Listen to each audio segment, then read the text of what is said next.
Hi again, everyone. Thank you again for your flexibility and patience as we work out the technology on our end. We are again looking forward to having Gabby Pacheco from the Dream.us join us for today's Facebook Live, where we will be talking about supporting and counseling undocumented students and other immigrant youth in their post-secondary planning and transition. So we hope that many of you who were on our last broadcast are popping over and joining us on this new one. Again, make sure to let us know in the comments where you are joining us from, and we will also leave in the comments at the end of the broadcast. So it looks like Gabby is here. Yay! It worked. Thank you all. Absolutely. Thank you so much, Gabby, for joining us. We really appreciate it. And thanks for your patience as we work through those challenges. I'm glad we were able to connect.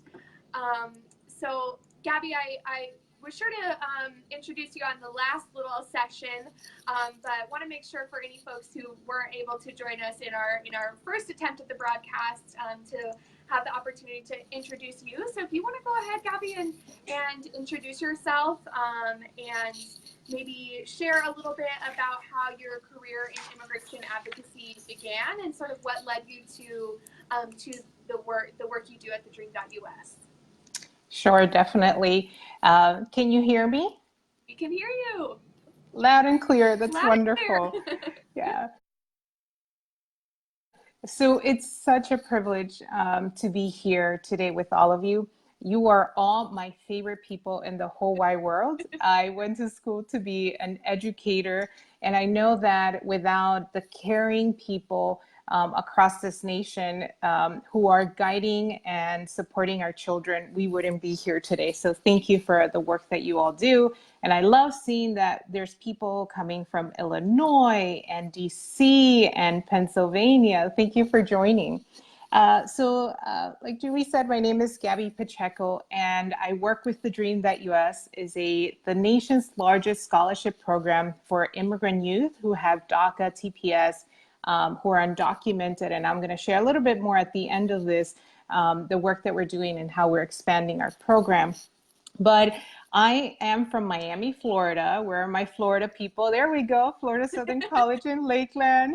I did not, that was a coincidence. We did not pay for that to happen.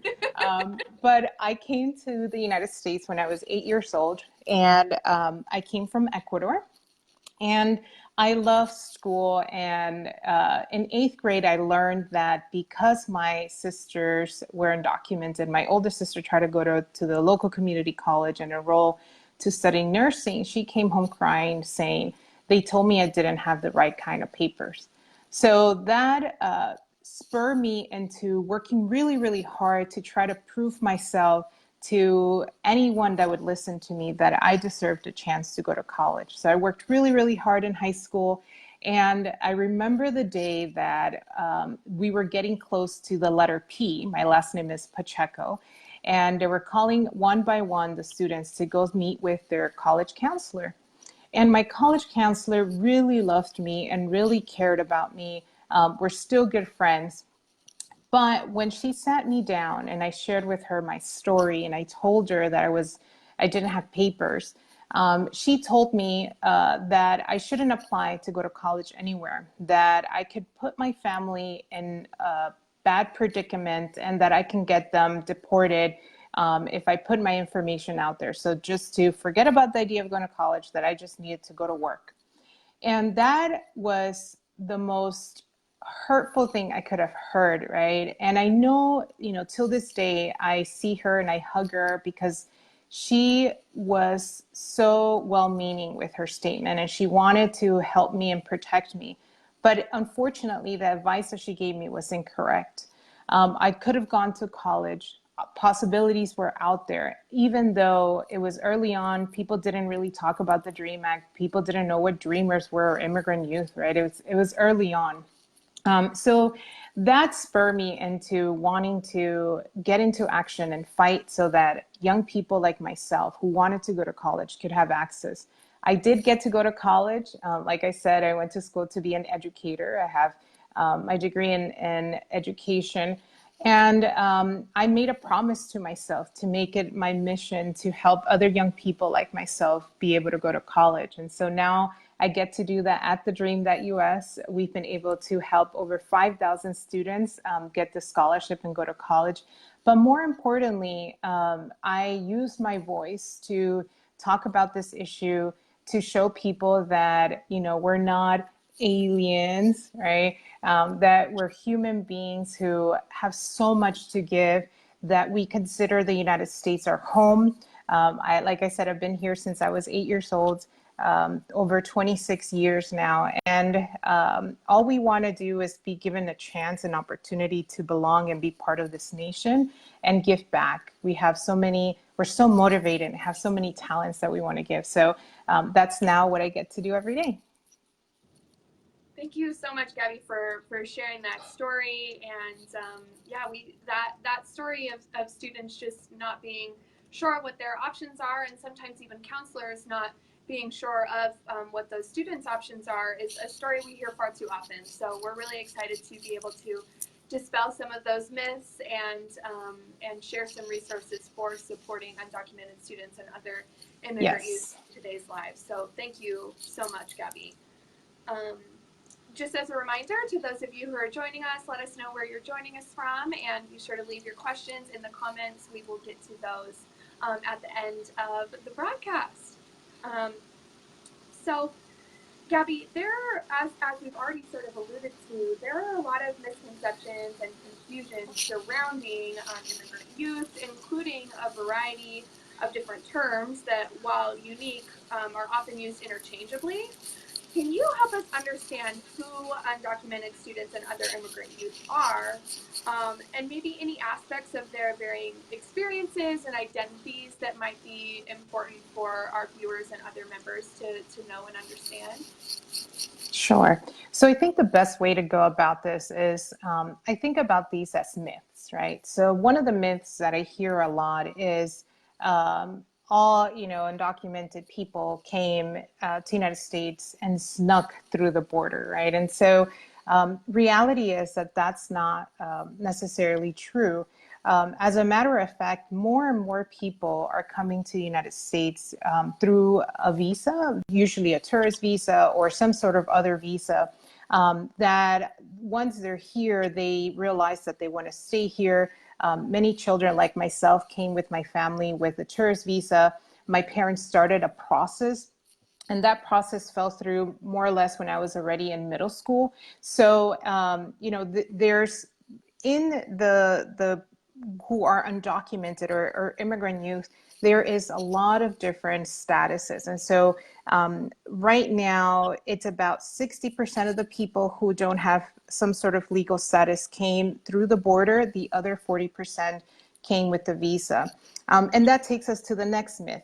The next myth is that all undocumented people or all immigrants are from Mexico or are of Latino descent. And that's not necessarily true. As a matter of fact, for the last, I would say 5 to 6 years, there's been a net zero migration coming from Mexico. We're seeing more people coming, not just from Central America, but also Asia. And that's not talked about a lot in what is the immigration policies and pieces, because we don't think about that, right? But you have a lot of people coming in from India, from China, from other Asian countries, and there's a large population of immigrant youth who are Asian. And so a lot of the times what happens is that we provide information in English and Spanish, but we forget about the Koreans, we forget about the Chinese. So it's really key and important that we think more thoroughly, because that myth that all immigrants are Mexican or all immigrants are Latinos is not true. The other myth that I think it's really important is I remember once I had a teacher talking about, I told my student that they should look into going back to their country and coming the right way before they turn 18.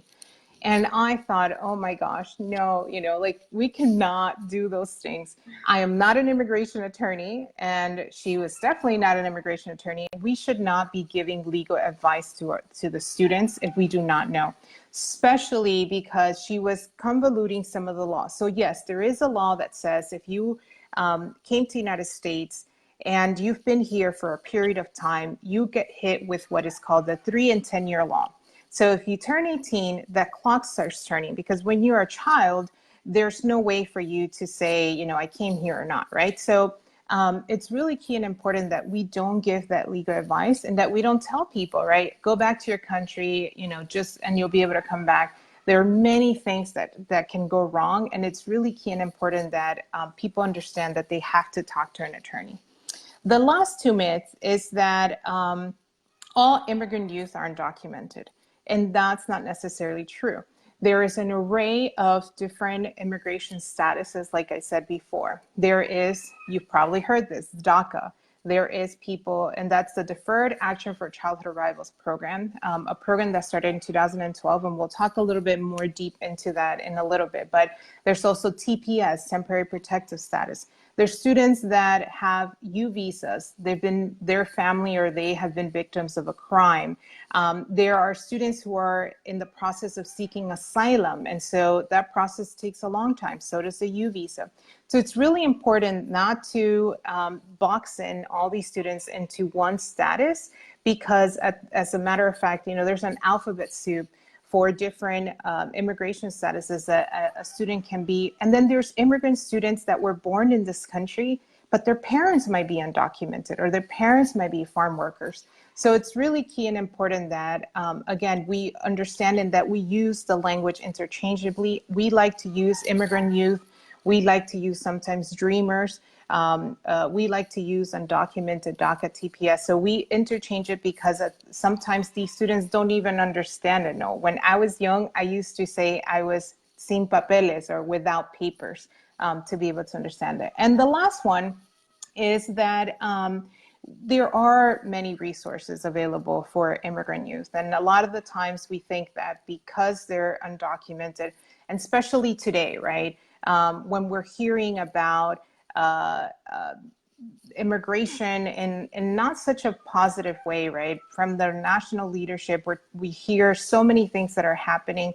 A lot of the times we think, well, might as well just leave, or there's nothing available, or go in hiding. That's not necessarily true. And I think it's really important that we understand and know that over 80% of Americans actually are very supportive of immigrant youth and them having access to citizenship and being able to be integrated into our communities. And so there's a lot of rhetoric around there, but I think it's important for us to look for the information, and I'm going to be sharing some links with you all so that you can also see what is out there for this population. Absolutely. Thank you so much, Gabby, for helping break some of that down and helping our viewers and other members sort of understand the differences in those communities and the ways in which we might have some misunderstandings about them. So thank you. Our next question for you, Gabby. So you mentioned the Deferred Action for Childhood Arrivals program, or DACA, as many of us refer it to. That program has undergone a lot of changes recently. Can you help our viewers understand the current sort of federal policy landscape in relation to DACA and in relation to immigrant youth at large? Yes, definitely. So the DACA program, as you all know, was implemented by President Obama in 2012.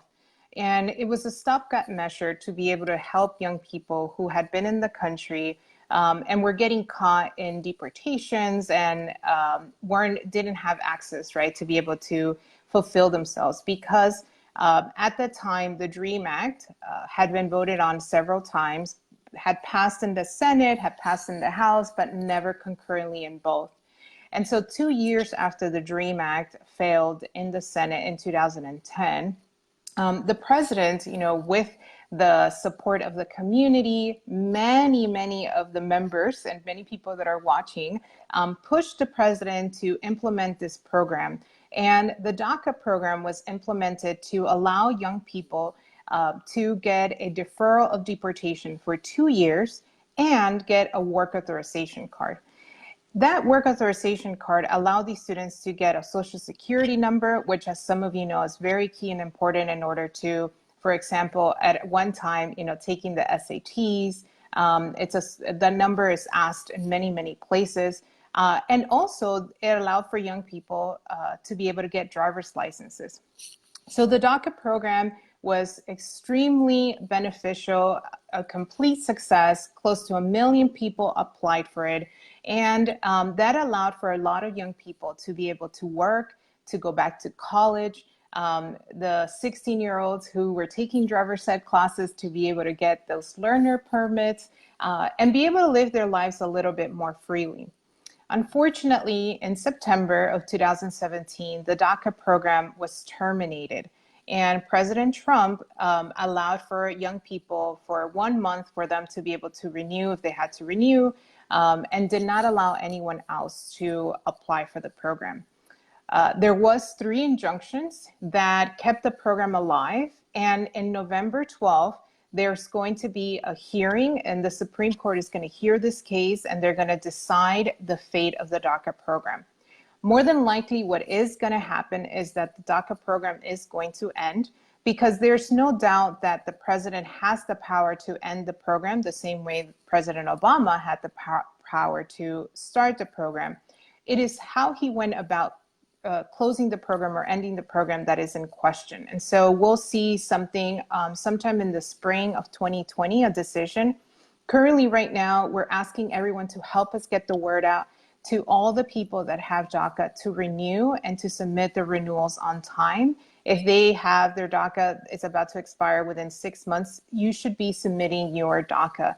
I know there is also a lot of support for the renewal. It's a $495 fee, so it's a little hefty. People do have to come up with that money, and also, sometimes come up with the money to pay for some attorneys. I know there's many organizations that are supporting and helping them out, and so we'll give again some resources, but Informed Immigrant is one of them. United We Dream is another one. That has really good information on renewals. The last thing I want to say about that is that there is no federal policy that says to colleges and universities in the United States that they shouldn't allow or cannot allow young people to go to college. That is a fallacy. There's no such law as that.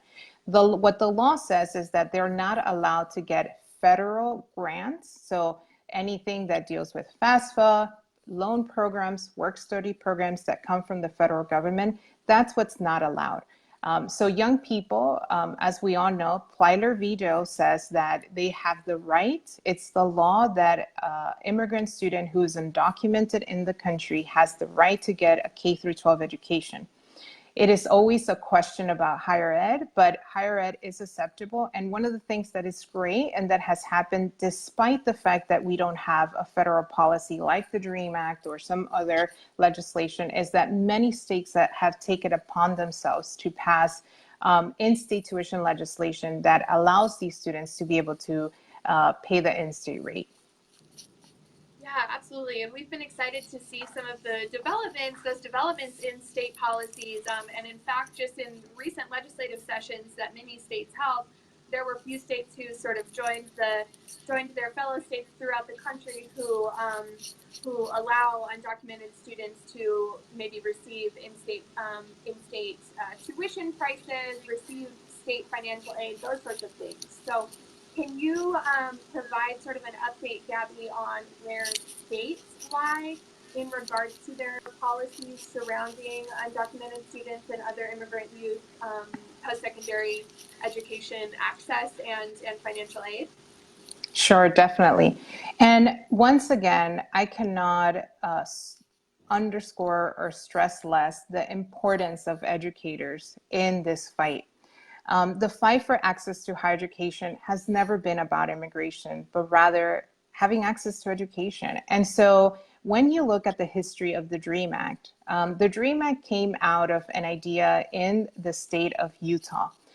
In the 90s, there was a lot of dropout rates happening in states like Texas, California, where you had young people who didn't see, right? Why should I finish school if I won't be able to go to college.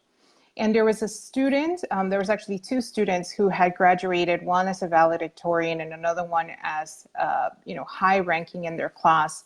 And they had opportunities to get a full tuition at one of the state schools. And they weren't able to receive it because they were undocumented. And so people got to work. Teachers wrote a letter to the editor and saying, I have this student, it makes no sense, she should be able to go to college. And it brought the attention to legislators. And it was teachers advocating for their students that got Senator Durbin, Senator Orrin Hatch from Utah, to look into this, and that's how the Dream Act came about. So it was you, the teachers, the educators that made that happen. And so I think for us, right, Texas and California in 2001 passed the in-state tuition legislation. Go Texas, go California. And again, it was teachers working with legislators, their students, saying, we need to do something about this. I know there's a rivalry between who did it first, but I credit both for doing that work and laying the groundwork for what has happened in the last 18, 19 years since the first in-state tuition legislation passed.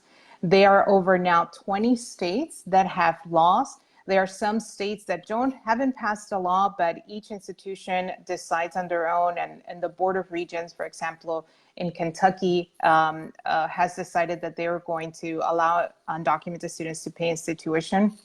So the ULEAD network, there's a website, also NCLS, which I know that it's being shared now, that has information around the states that have passed in-state tuition.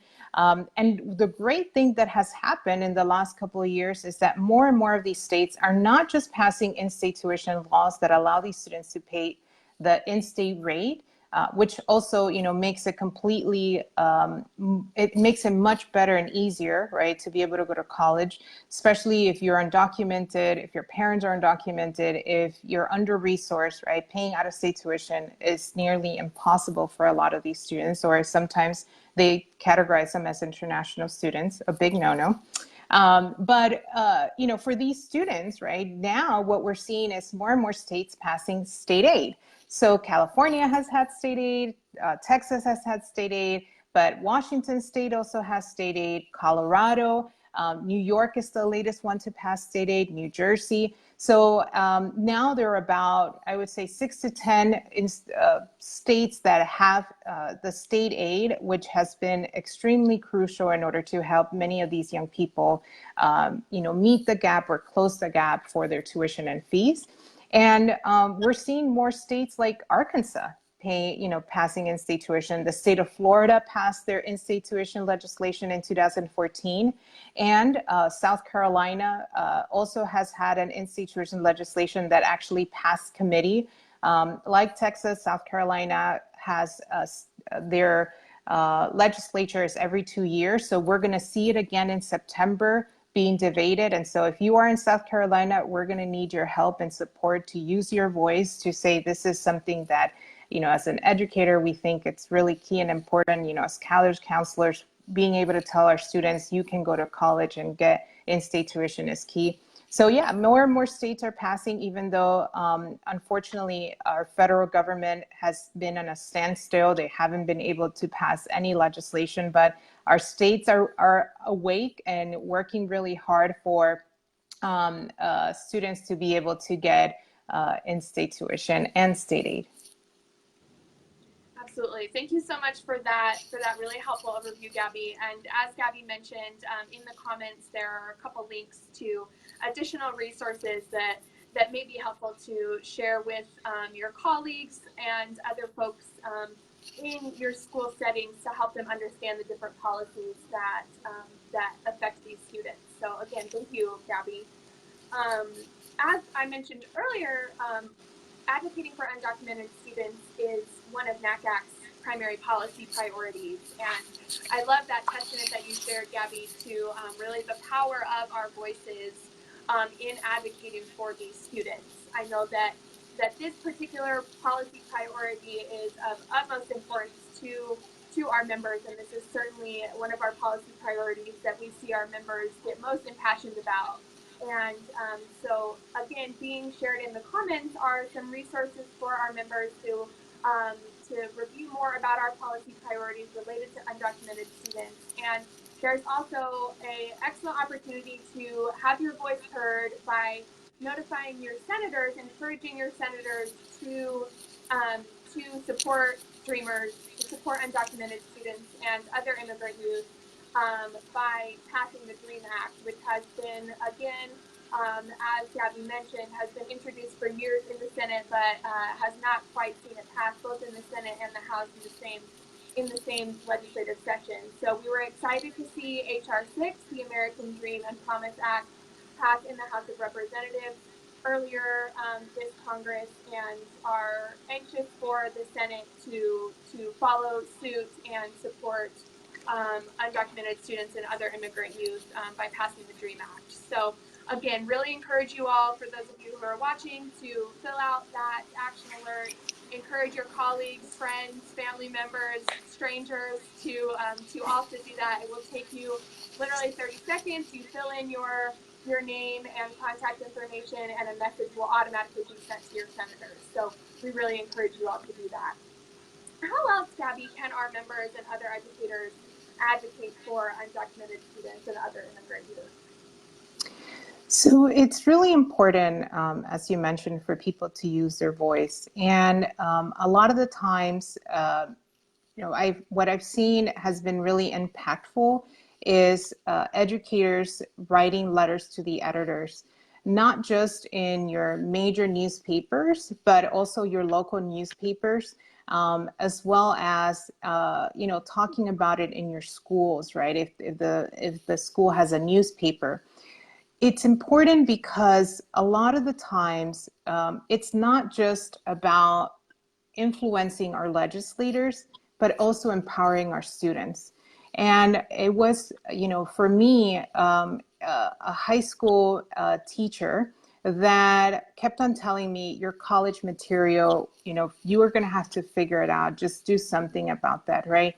And so seeing and hearing from people that they believe in us, that they want to see us succeed, is also something that propels young people to use their own voice and see that, they also have a stake in this, and that they have people who care about them, that have their back. So it's really important to be very vocal about this. One of the resources I put out there, their NEA has a really beautiful butterfly poster that says Dreamers Welcome, that you can download and you can put, on your door, on your window, to let people know, right, that you're supportive of this, that this is something that's important to you and your students. And I would say, right, like today's social media, maybe the members of Congress might not necessarily look at every tweet, but I'm sure that the staffers are looking at that. So if you're on Facebook, if you're on social media, posting, a message saying, just want to let you know that I'm supportive of this, and I want you and your staff to know it, is also very key. And the last thing is that many of these legislators have town halls. If they are going to be having a town hall in your local office, or in your area, get involved and go out there and speak your mind. I know that us, as I call ourselves, educators, but we're pretty vocal, and we use our voice. And so I think that that's also really important to be able to, for them to hear as first person our support for these issues and these students. Absolutely. And in fact, once you complete the action alert that was left in the comments, it is very easy. If it will automatically give you the option to tweet at your senators. So we make it even easier to share your voice on social media as well. So thank you for those tips, Gabby. And we'll look forward to hearing from our members. It looks like we've even already had a couple folks in the comments mention that they've completed our action alert. So thank you all for using your voice in support of these students. Now, Gabby, many of our members have cited a really observable uptick in stress and anxiety in their students, particularly for undocumented students and other immigrant youth. This really intensified inflammatory and racist rhetoric that has seemingly increased in recent times may have a really particularly burdensome impact on these students that we're talking about today. So how can school counselors and other educators best support their students as they navigate this potential burden? Yeah, this one is a very difficult question because myself, right, as an immigrant that was undocumented, that had DACA, and now was able to, through marrying my husband, get a green card. Um, I still struggle with that myself, and the anxiety and the stress that I feel. Sometimes, even depression, right, from what we're hearing, what we're seeing is real. And I think that it's very difficult because when you are talking about it, as many of you all know who are counselors, you kind of have to relive the fears that you have, and you bring them forward. And it's very scary for us, right, what's happening. And it's scary not just because of our own personal lives, but how it affects our families. I know many young people are afraid of them being separated from their parents, from siblings. And so I think what's really important is to be able to ensure that they have the resources, right? We all know we don't have everything in front of us. And it's very hard for an undocumented person to talk to somebody who has not experienced this.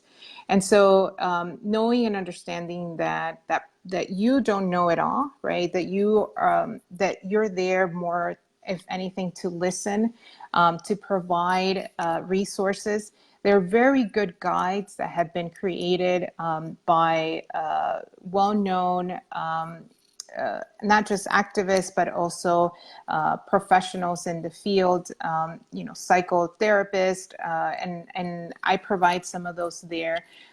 Being able to read through that, they have really good steps that people can take and information. And I think reading those and knowing, how to work with this population is key, because, right, like I said, it's really hard for us to, one, share our story. There's a lot of fear involved in having to tell somebody, right, that you don't have papers or that your family doesn't have papers.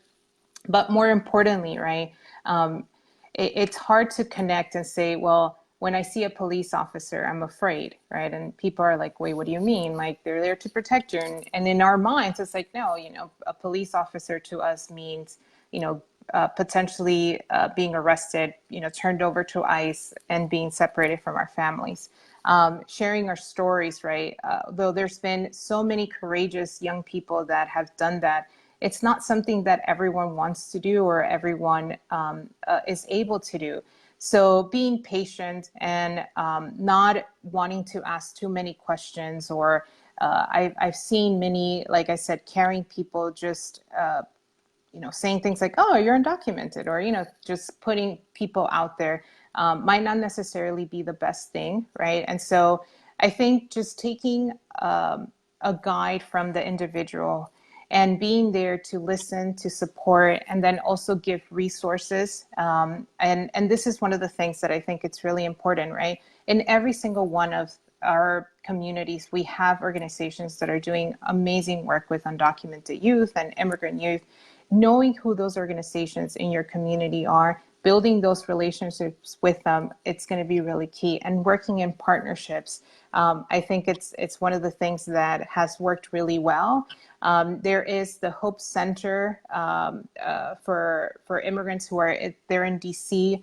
Her name is Cheryl Aguilar. She is always tweeting, putting out really good blogs. I shared with you all, it's socialworkerhelper.com. She has a really good blog on emotions and politics for social workers and how to respond to the families that are going through that.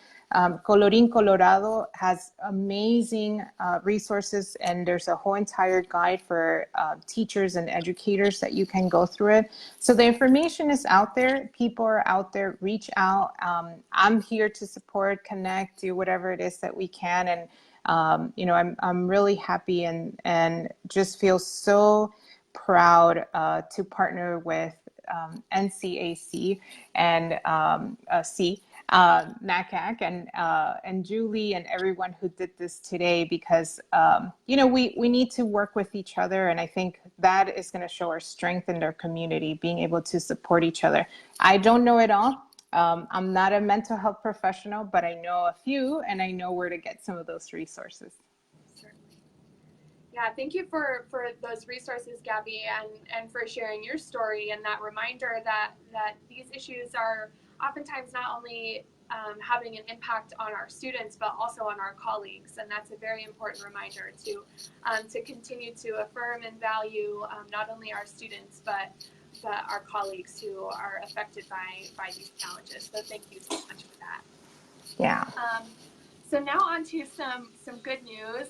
So before the live, we actually received a question from one of our members regarding efforts to address the growing number of non-DACA eligible and non-DACA students applying to and being admitted to college. So you actually have some news to share about that today, Gabby. And so we're just hoping you could tell us a little bit more about the Dream.us for those who may not know of this resource and share your exciting announcement. Yeah. So all of you are first to hear this.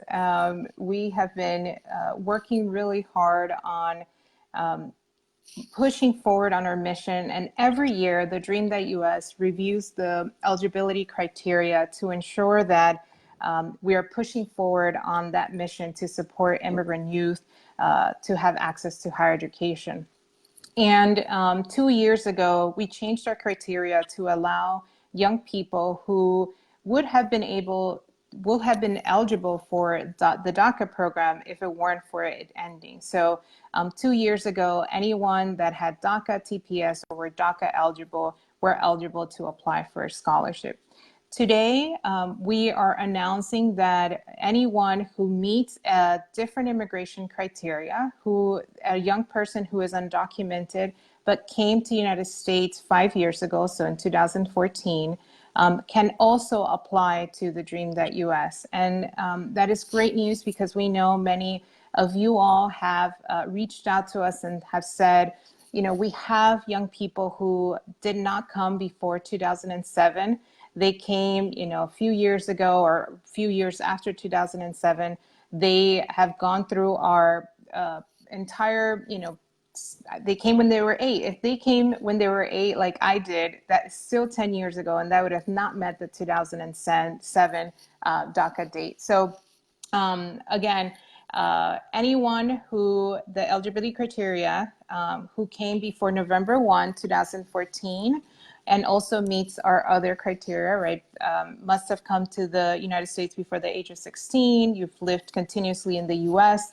You may be able to apply. Please check the Dream.us website for the full criteria. We're working on putting that information. As I said, you are the first to know. Yeah. So you're not going to find anything today, but we're working on making the announcement and putting all the information out there. And we also wanted to ensure, right, that our criteria allowed for young people to meet the InState Tuition legislation. And so that's why also we asked for 5 years, so that the student could have at least done some of the high school here and be able to meet some of the state's legislation, which usually asks for 3 years of high school and high school graduation. But just a reminder that our scholarship opens on November 1. We have 2 programs, the Opportunity Scholarship, and that's for young people that live in what we call lockout states, where they have to pay out-of-state tuition. And so those are states like Georgia, South Carolina, North Carolina, Mississippi. So those students can start applying November 1. The round will close on January 30th. And for the national scholarship, those students that live in Texas, California, Florida, New York, New Jersey, etc., can start also applying on November 1, and that round will close on February 27th. So start, getting the information out to your students. Please let them know about this opportunity. You are the most incredible resources we have for these students, and we really hope that you can help us get the word out so that as many students can know, one, that there is hope, that people do care about them, and that there's a scholarship out there for them to be able to go to college. That's great. Well, thank you for sharing that exciting news with us, Gabby. And I know we have folks who are excited to hear that sort of expanded eligibility criteria. So mark your calendars on November 1 and encourage your students in the meantime to be preparing to apply for those scholarships if they're eligible. So it looks like we've received one question thus far in our comments, Gabby. And for those of you tuning in, be sure to leave your questions. We're going to take some time now to have Gabby answer those questions from you all. So the first question that we received is interactions with students through CRMs, which are the technology that many of our offices use to track their students. This information can be audited by the state. How can schools serve undocumented students without marking them as undocumented? So that's a great question. And the Dream.us has taken steps to protect our scholars and students. And one of the things that we have done is we do not ask for their home addresses. So in the application, one of the things is we don't ask for that. We don't ask for any paperwork like financial statements or anything like that. We just ask questions that they need to fill out that are the most needed. So I would say that for the people that are doing this, do the same, right? Do you need to put a last name? Can you put, a first name and abbreviation? Can you code the students with a number instead of a name? What is the information that you really need and what is information that you don't need, right? And don't ask that information that you don't need. I think that that's important, and that also helps the students and the families be more forthcoming and more comfortable as they're sharing information that can be helpful for them in their future and helpful for the advisor to be able to give them the information they need. That's a great point. Thank you. Have we received any other questions in the comments? Okay, it looks like maybe that's it. Well, thank you to those of you who have tuned in. We're excited to see folks from all throughout the country joining us and anxious to support these students in the coming year. And thank you so much to you, Gabby, for joining us. We were really excited for this chat and look forward to continuing to share these resources with our members. So thank you so much, and we hope that you all have a great rest of your afternoon, and we look forward to seeing many of you in Louisville. Yeah, see you in Louisville. We'll be there as well. So, and last thing I wanted to say. Yes, of course. November 12th, as you all know, is the day that the Supreme Court is going to hear this case. And it's going to be so important for these justices to hear, right? And they read the newspapers. They do get influenced by the community and the outpour of support.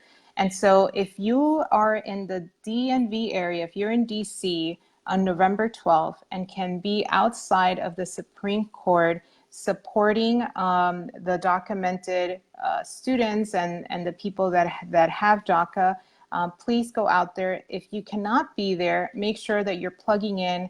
I'm sure there's going to be some amicus brief that maybe you can, sign on and put your name on. But just, be loud about it, because it's going to be really crucial and important, not just for the Supreme Court, but what's going to happen afterwards. So we know, like you said, Julie, there's a legislation that passed in the House. The Senate has an opportunity to take it on now. And more importantly, I think it's important that the President of the United States, Donald Trump, hears as well that there is support for this, that the rhetoric that is being used around this community is unacceptable, and that people, are kind of fed up with it and want a resolution. This is not about any political party. This is about young people. This is about their families, and we're hoping that something gets resolved, because They deserve it, and we deserve it as well. As Americans, as a country, we deserve a resolution to this. That's right, absolutely. And NACAC absolutely agrees with those sentiments, and just want to affirm the value that we hold in our students and colleagues who are undocumented or who are other immigrant folks. So thank you for all the work that you do, Gabby. We really appreciate you. And yeah, we'll look forward to seeing you on November 12th in front of the Supreme Court. Great. See you there. Have a great afternoon, everyone. Thank you so much. Thank you. Bye-bye.